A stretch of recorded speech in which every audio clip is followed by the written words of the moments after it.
I am so honored to be here today and serve as the moderator of this very important topic, Design Your Second Act. We're at many different stages in our lives, in our careers, and we have a phenomenal, dynamic panel of women who have designed their second act, their third act, their fourth act. And so I'm going to go ahead, I'm going to introduce them, but are y'all ready to be inspired today? Are y'all ready? I want you to know y'all might be sitting beside that next board of director for your company, your new best friend. I've already made some new sisters. I just told one of the panelists, I love you. I mean, and this is the power of some women coming together and supporting one another. So let's get to it. So joining me first is Ms. Mioshi Moses. She is the vice president. Yeah, y'all clap for her. Vice President of Volunteer Programs at AARP Foundation. She's a trained tax law attorney, and she's my Spelman sister. So yes, oh yeah, that's right. All right, next we have the dynamic Dr. Cheryl Polote-Williamson. She is a serial entrepreneur, best-selling author of 19 books, award-winning filmmaker and executive producer, mindset coach, and just a magnetic personality and speaker. All right, and then finally, we have Dr. Lauren Young, Chief Diversity. Yeah, all right, yes. All right, we love it. She needs no introduction, apparently. But for those who don't know, she's the Chief Diversity and Inclusion Officer at Traveler. She's the author of 2 books and founder of a consulting firm as well, and just so many accolades. Y'all just need to read the bios. And because I didn't mention this in myself, I'm also an author as well. Own your opportunity. So after this is over, y'all come and see me in the Power Lounge, okay? Yes. All right. Yes. Now that I've gotten all that out the way, yes. If you have your fans, some of us have fans on this stage because we already coming into that second or third act. So we have no shame here, none whatsoever. You might have to show me how to open this one more time, but anyway, all right. So let's go ahead and get started, and we're going to go with the flow, y'all. We're going to have fun. We're going to be inspired. I have questions, but if you are sitting on a question, there's a microphone over there and one over there. Just go ahead and get up as the Spirit leads you to ask the question. Take advantage of the moment now. All right, let's go. Let's go. So, design your second act. Let's unpack the word design. What does it mean to design your second act, and what are some of the clues one should pay attention to know when it's time to make a change? And y'all think about that question. In the meantime, you can also give a little bit more about your background, okay, and how you made that your transitions. What were the clues that you paid attention to? All right, so Mioshi, you want to kick us off? Sure. One, I want to say I'm so excited to be here. It's so beautiful. This perspective is gorgeous, seeing all you beautiful black faces out there. As you mentioned, I'm a tax lawyer, so I have this analytical way of leading my life. And so when I think about design, I think about it being a thoughtful process to create a new experience, to create an outcome that I want. And over the course of my life, I've had different types of jobs. I started my career as a tax lawyer. Realized that it wasn't fulfilling. I grew up in Mississippi, and my parents were very active, very strong civil rights activists. They were social justice advocates. And so that was in me growing up, and tax law just wasn't doing it for me. So I moved into management consulting because I wanted to understand more how organizations operated. It was interesting to me. And then I had an opportunity to lead a nonprofit, and I realized that's my path. Law wasn't my path, but being able to help understand how organizations operate and keep them sustainable, I saw an opportunity to work with nonprofits, organizations that have a national impact on communities. I wanted to see what I could do to help make them more sustainable. But getting to that point, I went through this process of taking stock. I do this assessment of where am I? I ask myself questions like, am I enjoying what space I'm in? How do I feel right now? Is this where I want to be? Do I like my job? Do I like this relationship I'm in? What am I feeling? And so thinking about that and then deciding, if I'm not enjoying it, where do I want to be? And thinking through, what does that look like? What do I want to feel later? What do I want to feel next? And so thinking through that, I start to asking myself those questions. I then think about, what are the choices that I have to make? What am I willing to do? What am I willing to give up? What am I willing to sacrifice to create that new place I want to be, to change my circumstances? Am I willing to move? Am I willing to take a pay cut? These are things that I've done in my life as I've taken stock of where I am and realized I wanted to be somewhere else. And then I focus on taking that next step. What is it that I need to do to move forward? How do I build those skills that I need? Sometimes I realize I need to build a muscle of fearlessness. That's something that I didn't have, but in realizing that when my next step required that, I built that. Or sometimes I needed to build some sort of technical skill set, realizing that to get to that next step, that's what I had to do. So when I think about designing, I think about this whole process that I go through to get to where I want to be. Thank you. And one of the things that you said, Mioshi, is sacrifice. So in order to move from point A to point B, you've got to ask yourself the question, what am I willing to give up to go up? Okay? Now, Cheryl has a very dynamic, non-traditional, from a corporate perspective, path to designing her second act. So why don't you share with us? So when I think about the word design, it's about intention. Every single thing that we do in this life, it has to be about intention. In fact, the mere fact that you're in this room right now, you made an intentional decision to come here to get the information that you wanted. So I have children that are 30, 26, and 23, and my husband was on the fast track when we got married, so I made a conscious decision that I would put my dreams on hold. And I don't know about you, but it may be some of you in the audience right now, you did the same thing. You said, I'm gonna wait, I'm gonna stay home with the kids. So when I turned 47, I said, it's my time. That I was not gonna die with this thing inside me that I know that God had purposed me to do, and that I was gonna do it boldly, fiercely, and unapologetically. So what I decided to do was all the stories that I had in my heart, I turned them into a book. And that book turned into a global media corporation. So the stories that I got from other women about them being at home and making decisions, I taught them how to sell their books. I taught them how to live their dreams. I taught them how to push their purpose. I taught them how to celebrate themselves when the world told them that you should not be celebrating you. And we have to get to the place and space where we realize that when you learn how to celebrate yourself, you don't worry about the world celebrating you. You pat yourself on the back every single day and you celebrate yourself. And when I learned, thank you. And when I learned how to do that without anybody telling me, you go girl, I tell myself, you go girl. That's right. I wake up every morning. This truly is how you do design the life of your dreams, because it's yours. And when I realized that I could change my life by my mindset and what I tell myself, see, I tell myself every day I'm great. I tell myself every day I look good. Because if I don't tell myself and I wait for somebody else, I will walk around feeling like I'm nothing, like I'm worthless. So my designing my life and being intentional is my lesson to you today. Ask yourself, what are you saying to yourself every day? Do you tell yourself that I am bold and fierce and unapologetic and I can do anything? Or do you tell yourself that it'll never happen for me?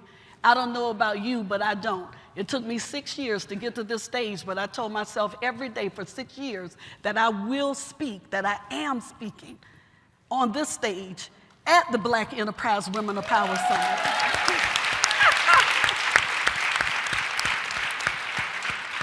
And that's part of designing the life of your dreams. And it is my second act, because 47 to 57, I built 3 corporations. 47 to 57. Thank you. And it's never too late to start, is it? It is never too, please write this down. It is never too late to be great.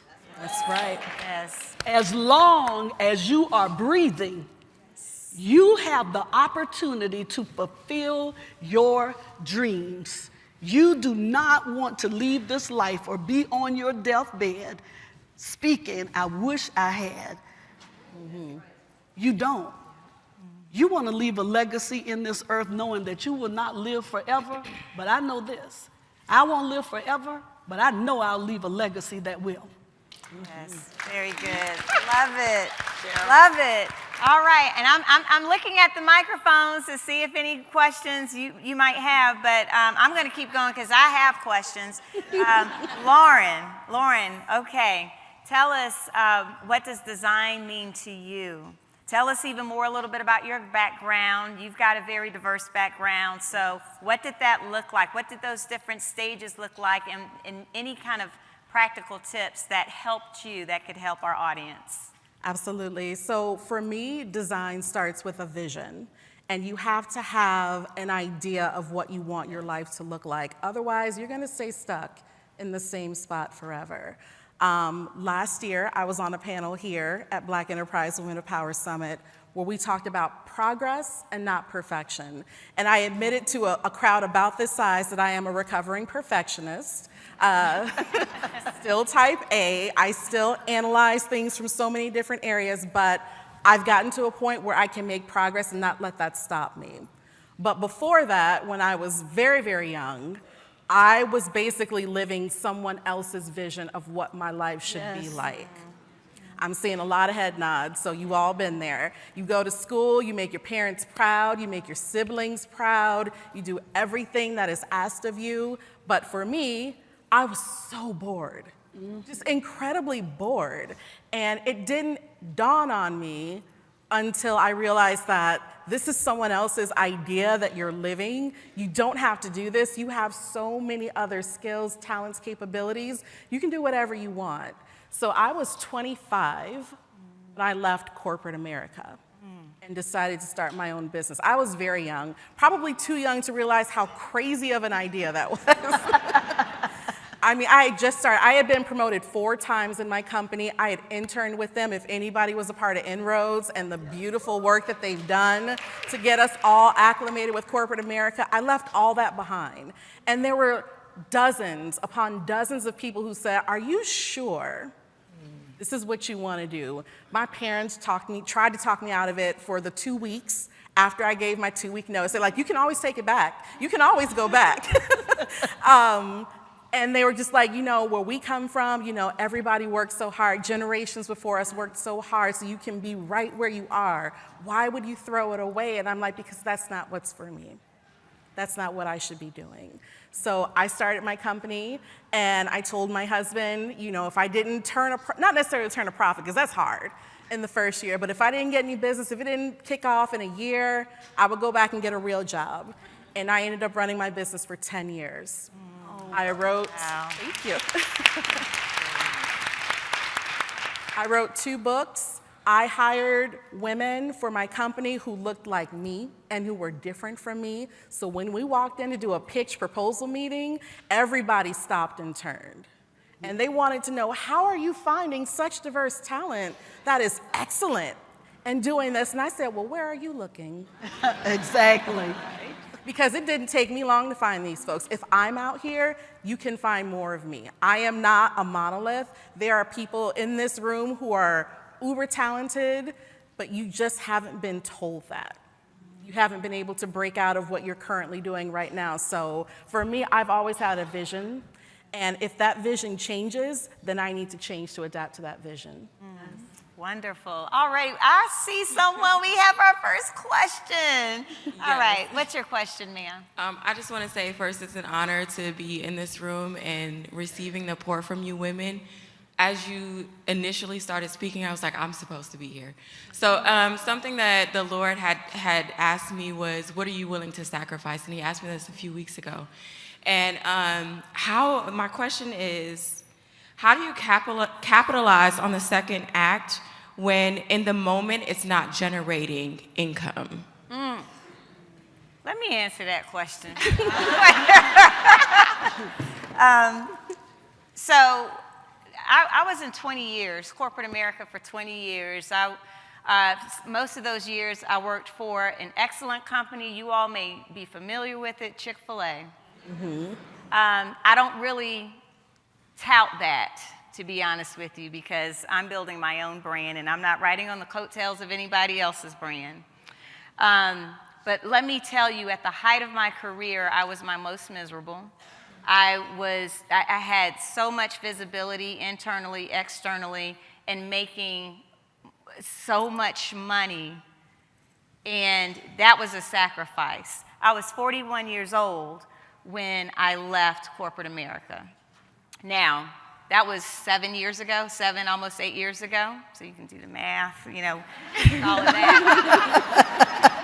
But I did have to confront that question, what did I have to give up to go up? And I gave away the structure, the predictability of so much revenue that made my life very comfortable. But I knew, and this goes to your question about how do you make that change when what you want to do may not be bringing in much revenue? Well, you have to position yourself.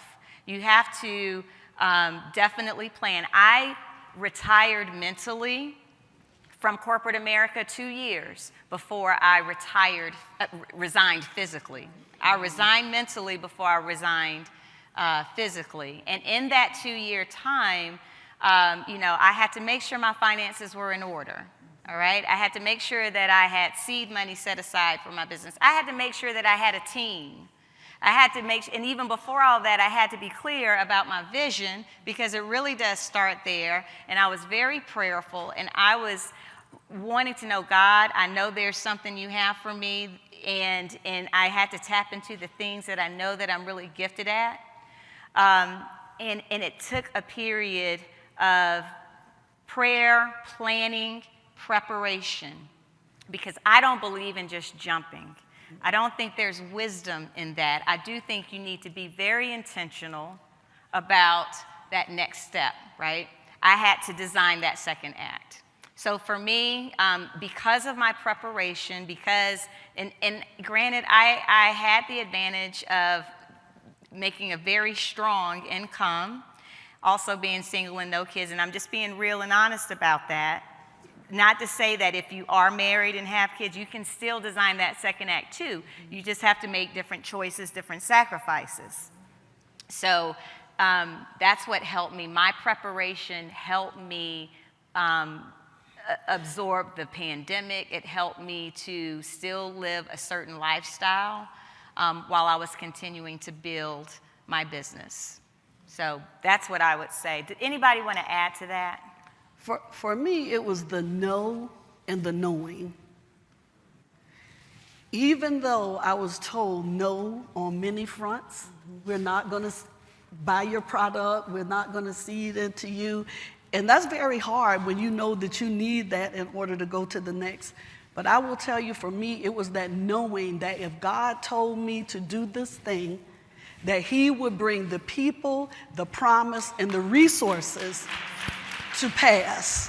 And I have to tell you, I have seen that. I have jumped out in the middle of the pandemic and took an 11-page newsletter to a 102-page magazine that's 3 years old right now, when I was told it'll never happen because nobody's buying paper.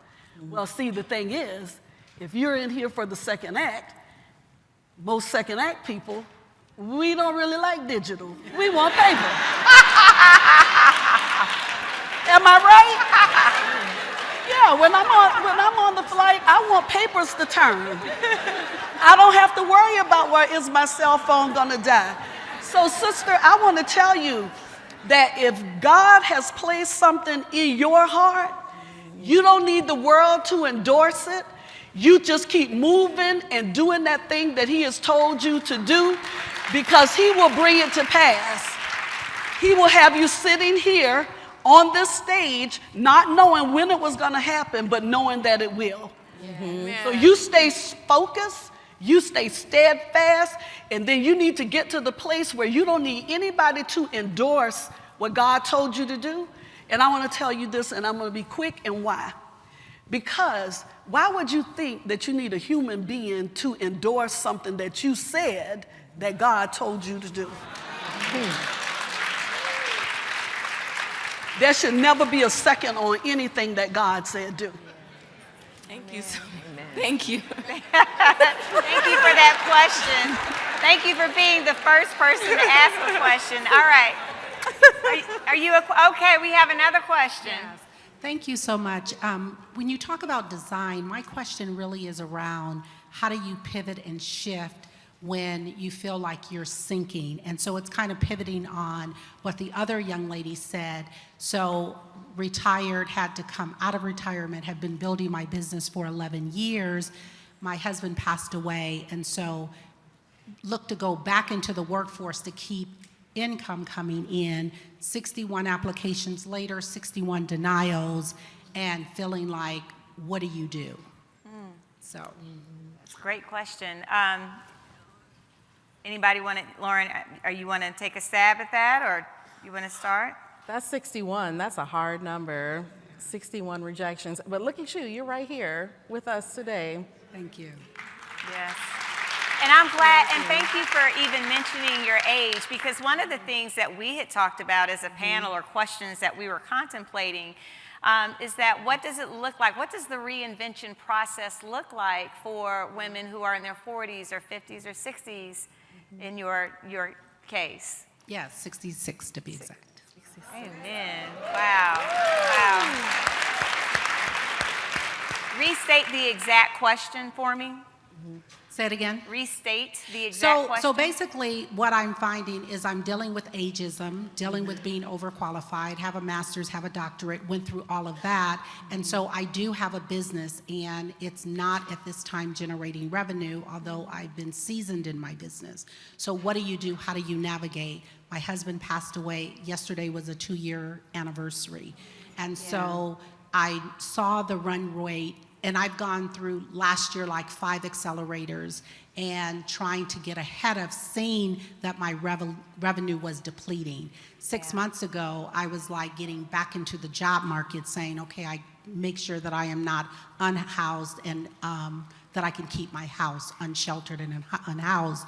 So I started putting in applications, even went to temp agencies. They're like, no, we won't hire you because you haven't worked for 2 years. So it's like, what do you do in reference in that situation? So I just want to say, I do, okay, can I just make one comment? Because that is a crossroads to be in.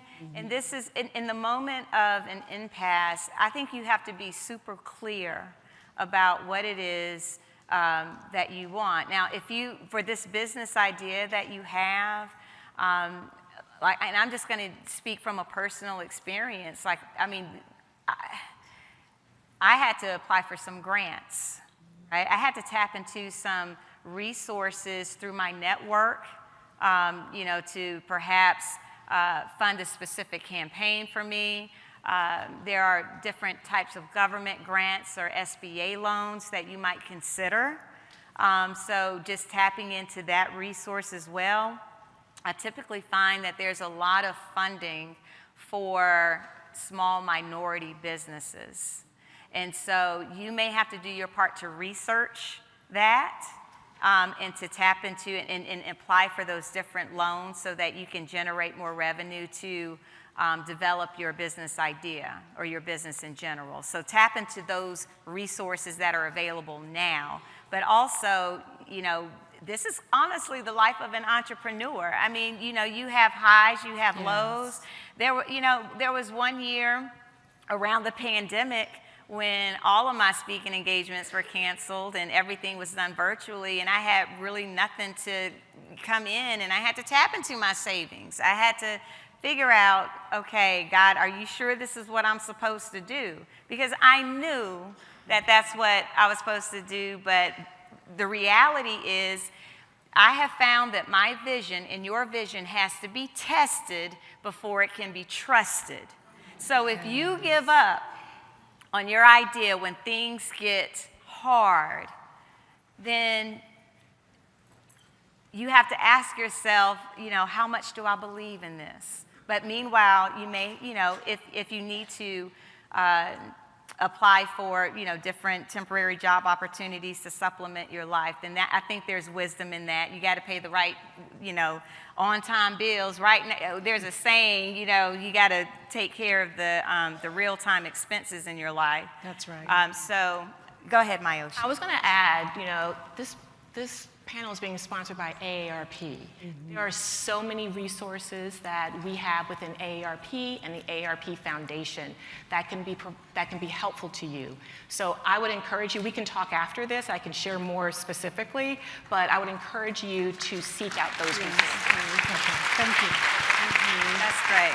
Thank you for that question. Was that helpful? It was. Thank you. And I just wanted to say to you, while you're in this process, don't ever give up your hope. And you need to make sure that each and every day, every time you get a rejection letter, don't see it as that.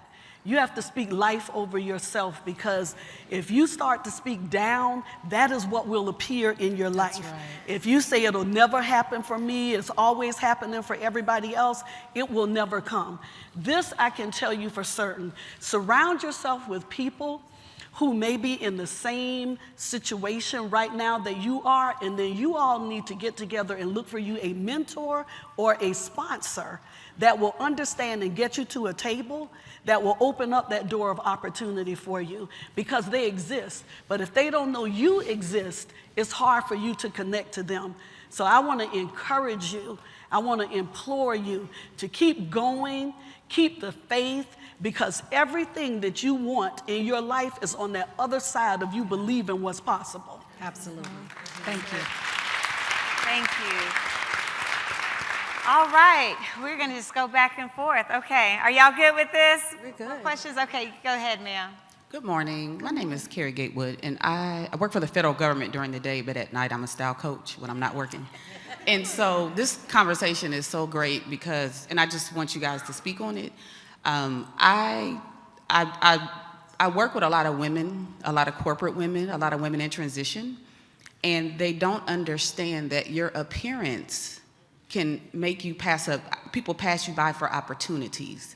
And I try to ingrain it, and some of them get it, some of them don't.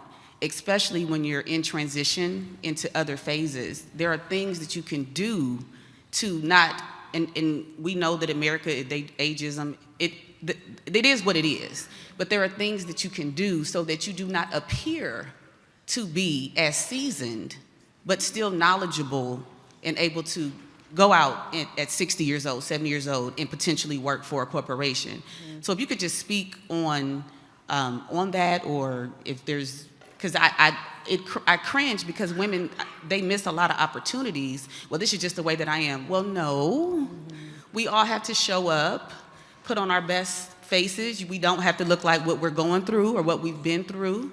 And it may be hard at times, but I've worked with women who have missed out on $1 million opportunities because they did not want to change certain things about themselves, their appearance.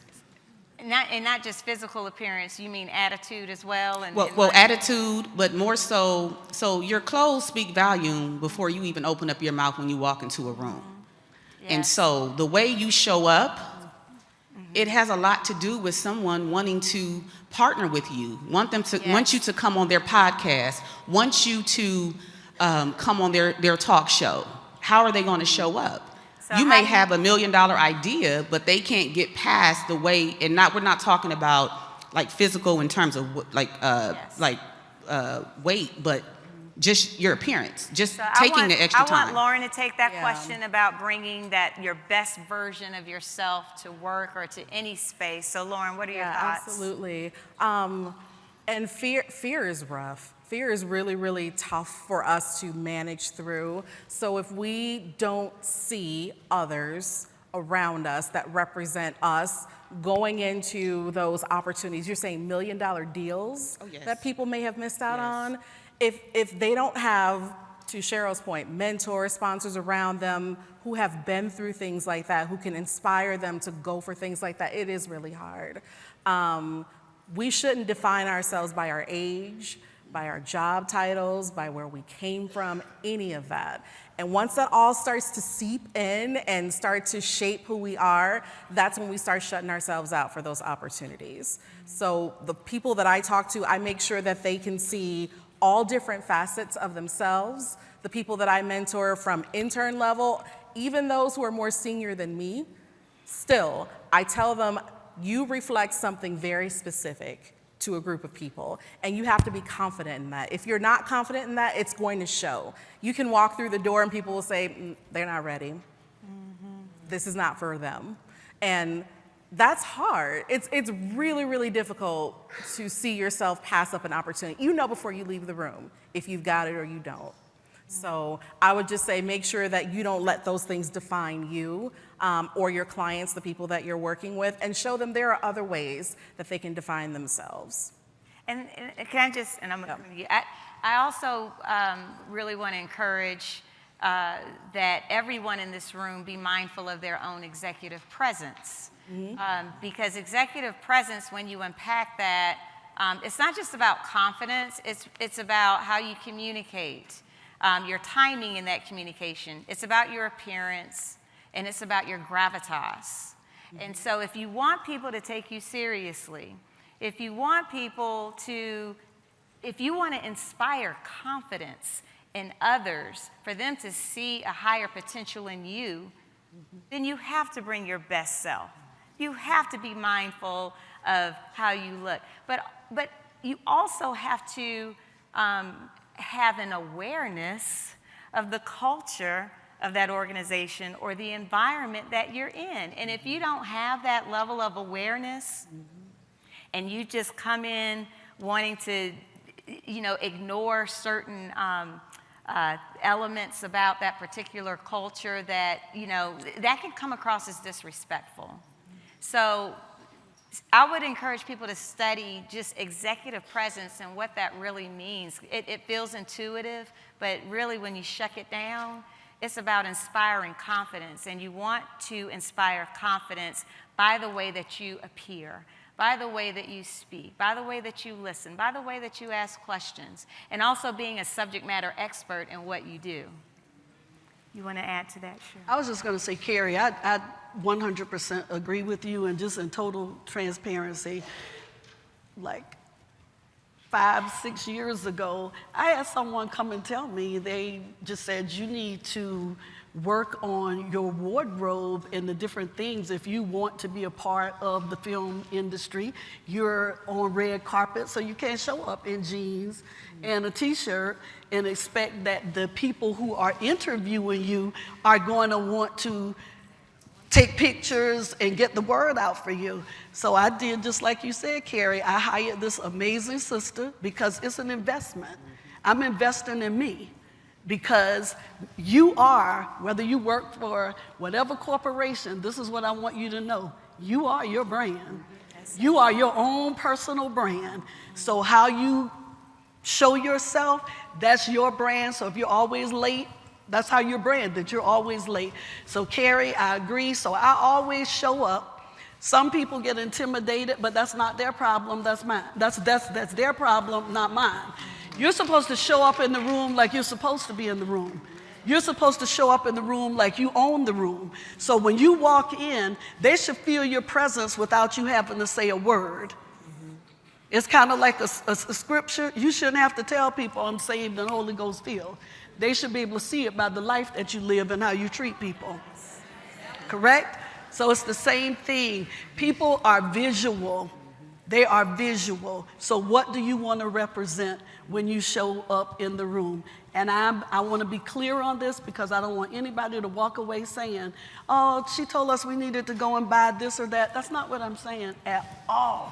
I'm saying be mindful of whatever the career is or how you're redesigning your life. Does it fit into this? Is it jeans and t-shirts? So when I owned fitness clubs, jeans and t-shirt it was. I had cute jeans and every pair of Nikes. But that doesn't work now. I have to present in this way if I want to be asked back, right? So I agree. Thank you. Thank you for that. All right, let's go over here. Good morning, ladies. My name is Deanna Coleman, and I would love some advice on more of like your earlier career. So I just turned 29, so I'm not early in my career, but still in the earlier stages of my career. And I have a vision of where I want to be. I would like to be up here one day, but I would love some advice on how to get there. I feel like I'm at a point in my career where I'm kind of stuck. I'm more of an entry level, but at the same time, it's like I'm too experienced for really entry level jobs, but not experienced enough for the next step that I want to take in my career. So I'd love some advice on how to push through and stay motivated and stick with your vision so you can get to, where you ladies are at today. Love it. I think I want Mioshi. Yes. Yeah, yes. I want to stick with what you just said about not having enough experience for that next step.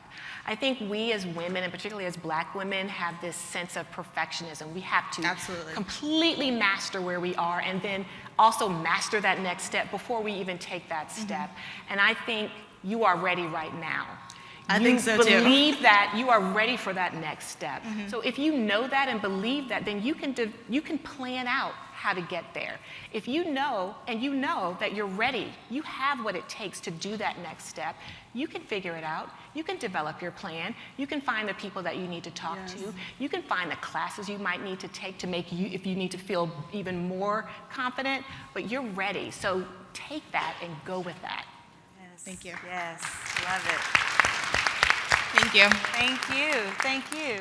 Hello, my name is Malverta Wilkins, and I am the CEO of Sister Girls and Friends, a nonprofit organization in Decatur, Illinois.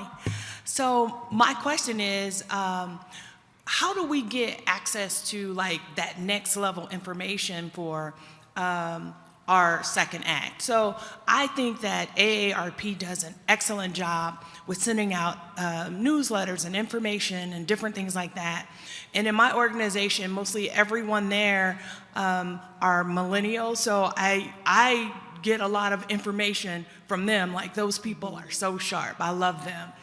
But for us, like, sometimes I just feel like we need a PR person. Like, I need a PR person. So she spoke about changing like your image, but how do you change your image to get to that next level?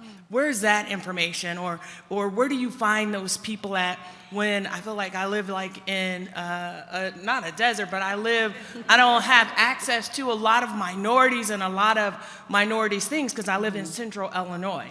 So where do we build that network, or where's that network of information or people who can say to me, you know what, you speak well, but you can do this. Or if you want to go talk to a CEO about your products or your businesses, you should do these things. So I feel like I'm always researching or looking or finding or whatever, but I would like to press a button and say, this is what I want. Yeah. I'll do that one. Let Lauren. First of all, I love the name of your company, very creative. Thank you. That's gonna help. Honestly, having something that's creative that people will remember makes you memorable. So you did some good work on that branding to start with. The second thing I'll say is you probably already have the people you need in your network and you don't know it. So when I started my business, everybody knew me as doing brand marketing exclusively. So I didn't go and create my website first. Social media had not really taken off at that point, so I didn't really have that. But I had a LinkedIn page. I had maybe 120 connections at that point. So what I did was, I think this was back in the day, you could only send a message to 50 people max. Yes. I pulled the top 50 people that I knew, from undergrad, professors, mentors, people from my job, folks from Inroads, and just put them in a message, and I said, hey, y'all. I'm just starting my own company. I don't have a name for it yet, but I know there are a lot of people who need help with this, that, and the third. If you know of anybody who could use my services, knowing the relationship you've had with me, knowing my work ethic, knowing my style, let me know. I closed my laptop, and I had a glass of wine, and I came back in an hour, and out of those 50 people, 8 folks had already responded to me. Yes. Okay. No business name, no real business email, not even a UPS store mailbox, nothing, just based off of me and my reputation and my name and my brand. So you probably already have those folks, you just don't know it. So just start tapping into your network and seeing how they can connect you. And your indicator, Yes. I'm in Chicago. Let's talk after. Absolutely. Thank you. I love that line. Let's talk afterwards. See, Yes. we are all accessible here. We are all sisters. Let's take advantage of the resources, the people that we are here on stage. Thank you for that question. Juliet, can yes. I just give her Did you want to answer? Okay. just 3 things. Come back. So if you go to Eventbrite and you put in your topic, say that it's candle making, it'll pull up every event that people are hosting with candle making. That's your people. To get your products in there, you contact the event planner and you say, hey, I'm such and such. I know that you have a budget for this conference for items in a bag. I would like to present this, or this. So that's going to give you access, 1, to the event, 2, to the event planner. The second thing, if you don't have a Facebook group or community, that is your family. You build it into whatever you want it to be. I started with 0 people. I said, Lord, what do you want me to name this? He said, well, what do you do? I said, business, blessings, and collaborations. Business, blessings, and collaborations with birth went from 0 to 8,000 people. Every Monday is Marketing Monday. I let everybody and their mama post on that page on Monday. And the reason that that's relevant is because when you show people that you are about bringing other people to the table and it's not all about you, then they support you and they share with somebody else. And don't be scared to post. Don't be scared to put your business out there. Don't worry about, oh, she's always posting her business. What is Mark Zuckerberg is selling to us every single day. Yes, okay. So you should be too. Thank you. Thank you so You're much. welcome. Now, ladies, all right, so we're going to just kind of wrap this up a little bit, but we're still accessible because I see people here are, there are more questions to be asked. So, but I do want to give the opportunity for the panelists to offer their final remarks. And so I just want to make this open-ended, whatever is on your spirit that you want to share with the audience, whether it's major lessons that you've learned, final words of encouragement, just anything that you want to share with the women today. So I want to start with you, Lauren. Okay. I know one of the questions we were going to talk about today is what would you start, stop, continue to make it to your second act. The first thing I said would be to stop defining yourself by your job title. And I think it was Tasunda Brown Duckett made a great quote a couple of days ago. She was saying that you rent your job title, but you own your character. That's the quote I'm coming away from this. That was very powerful. The title is given to you by the organization that you work for, but it's not who you are. It doesn't define all your skills, your capabilities, everything that's, makes you you. So don't get boxed in just by a title that you have. Make sure that other people know what other skills and capabilities you have. So I lead our enterprise diversity and inclusion team. And my team members are here. You all know, I tell you, you are not the DEI people. You are finance professionals. You are organizational effective specialists. You are project management gurus. Make sure everybody knows that that is your primary skill first, and you have chosen to focus on organizational change with the perspective of DEI right now. So I would say that's really important. Make sure you stop doing that. Make sure everybody knows all your capabilities. Start making sure you build your sponsor list. I'm not talking about your mentor list. I'm not talking about your executive board, but your sponsor list. The people who are in the rooms that you are not yet in but want to get to. Who are those people? You may not know their names right now, but you know where they are within these different organizations. You know where they are in this room. Some of us might be up here on the panel, but those folks are really important to making sure that you get a full view of how you're being perceived by others. And if there are areas that you need to work on, they will be very clear and transparent with you about that. And as far as continue doing really, really great work. In your current role. And I understand a lot of you here may have been doing a little networking on the side, flip that badge around, you're talking to other companies and whatnot. I'm not saying any names, I didn't see it, but you, if you're feeling disengaged, if you're here because you're thinking about breaking out and doing something different, don't sacrifice the quality of the work that you're doing right now in your current role, because that is also your brand, that is your character, that is what people will remember you for. So you need to be excellent all the way through. Can I tell a real quick story? Okay, I'll tell a real quick story. So for me, when I've made my transitions into different acts of my life so far, they were never things that I went after. They always came to me. So right now, I came back into corporate. That role came to me. The role that I had in Travelers right now, I did not seek it out. They came to me because of the quality of work and the excellence of the work that I've been doing all throughout. And to Cheryl's point, marketing that, being very visible about that so people know I don't just do this, I excel at it. And I've had success in it. And if you want someone with a different perspective, I'm your person. I also teach on the side, so I'm an adjunct professor at the University of Southern California in the School of Psychology. Yes, okay. Dr. Lauren. Fight on, yes. And that was not something I looked for. I did go back and get my doctorate because I had the idea of teaching once I was done with my corporate or business career, but I expected that to be upon retirement. I'm only 40. I expected that to be after retirement. But the opportunity came a lot earlier than I expected. But guess what? I was ready. Yes. I was ready because my network was the one that promoted me. I'll tell you one other quick thing. So a private university like USC, it is not easy to get in and go teach. Like, it's a dream job, honestly, to do on the side. So that's kind of my third act right now. Yeah. But I was told going in, we want to nominate you for this role, but be prepared that you're not going to get it.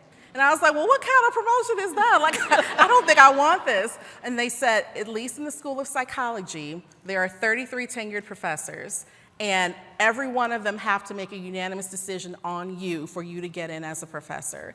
And only 3 of them knew me. So I said, okay, challenge accepted. I need to get to know 33 different people, or at least be able to promote myself to them. And I did that for a month, and I got a text message that said, congratulations, Professor Young, and I threw my phone. I was so excited. Yeah. All right. Thank you. Thank you, Lauren. Thank you. Yes. Thank you. Just maintain that excellence throughout. People will notice it, people will see it, they will appreciate it.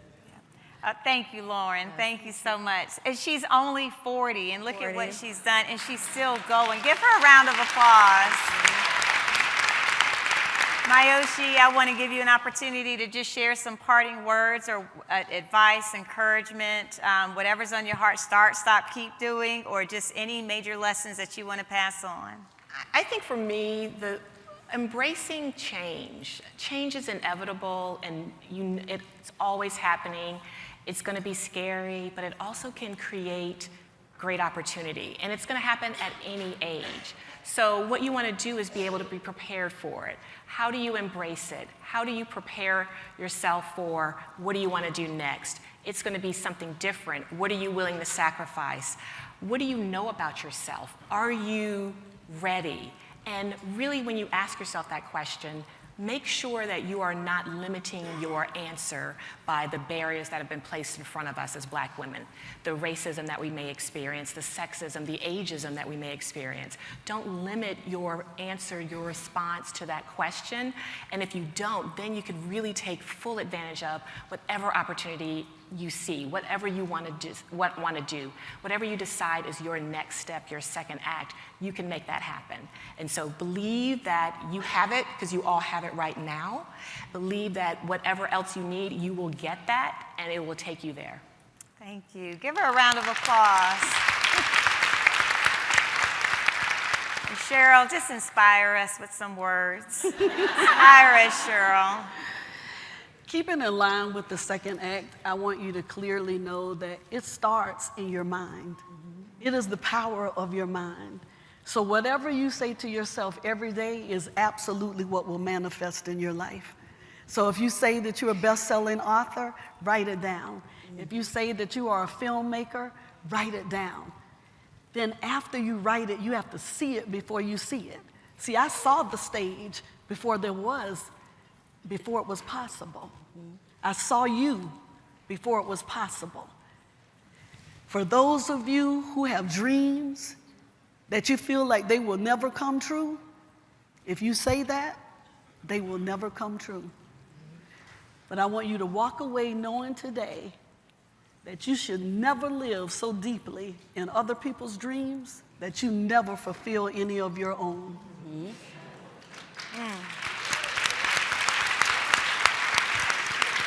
Y'all, can we just give a round of applause? I have chills. I have chills. It has been an honor. Yes, yes. You can stand up, that's fine. It has been such an honor. Yeah, go ahead, clap, stand, whatever. I love it. It's been an honor to serve as your moderator. We are still here. Please come to us either immediately after this session. I, for one, will be at the Author's Corner selling my books. My final advice to you all is the time is now to own your opportunities. And that's the name of my book, Own Your Opportunities. So please own your opportunities and go to that Author's Corner and buy one. But also, and you can stay connected with me through social media, Juliet Hall, I'm on all the channels. Would y'all like to share how you can stay connected, Mioshi? I'm on LinkedIn, Mioshi Moses, you can find me there.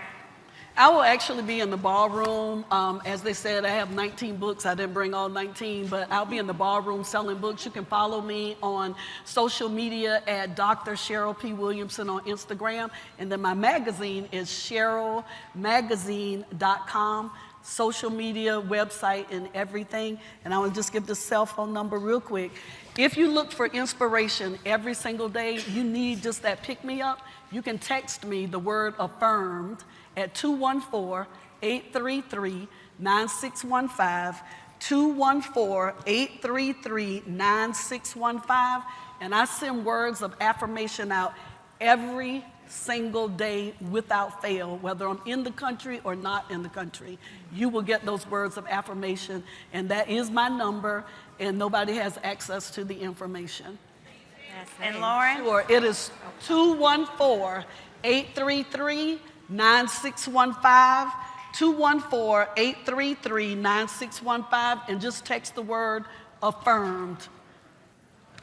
And Lauren, how do we stay connected with you? And I'm still on LinkedIn, Dr. Lauren Young.